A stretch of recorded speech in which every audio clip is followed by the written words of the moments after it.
வணக்கம் நண்பர்களே. கோயம்பேடு காய்கறி சந்தையில் இன்று பீன்ஸ் 1 கிலோ 140 ரூபாய் வரையிலும், பீட்ரூட் 1 கிலோ 30 ரூபாய் வரையிலும், பாகற்காய் 1 கிலோ 40 ரூபாய் வரையிலும்,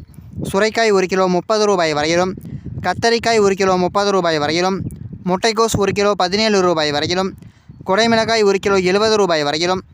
கேரட் 1 கிலோ 45 ரூபாய் வரையிலும், காலிஃப்ளவர் பூ 1 40 ரூபாய் வரையிலும், சௌசௌ 1 கிலோ 50 ரூபாய் வரையிலும், தேங்காய் 1 25 ரூபாய் வரையிலும், கொத்தமல்லி தழை 50 கட்டுகள் 600 ரூபாய் வரையிலும், வெள்ளரிக்காய் 1 கிலோ 25 ரூபாய் வரையிலும், முருங்கைக்காய் 1 கிலோ 70 ரூபாய் வரையிலும்,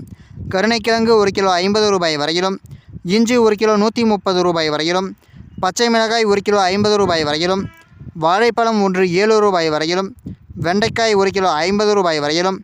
எலுமிச்சை பழம் 1 கிலோ 100 ரூபாய் வரையிலும், கோவைக்காய் 1 கிலோ 25 ரூபாய் வரையிலும், மாம்பழம் 1 கிலோ 45 ரூபாய் வரையிலும், நூக்கல் 1 கிலோ 50 ரூபாய் வரையிலும், பெரிய வெங்காயம் 1 கிலோ 35 ரூபாய் வரையிலும், சின்ன வெங்காயம் 1 கிலோ 70 ரூபாய் வரையிலும், உருளைக்கிழங்கு 1 கிலோ 40 ரூபாய் வரையிலும், முள்ளங்கி 1 கிலோ 35 ரூபாய் வரையிலும், அவரைக்காய் 1 கிலோ 100 ரூபாய் வரையிலும், புடலங்காய் 1 கிலோ 30 ரூபாய் வரையிலும், தக்காளி 1 கிலோ 52 ரூபாய் வரையிலும் விற்பனை செய்யப்பட்டு வருகிறது.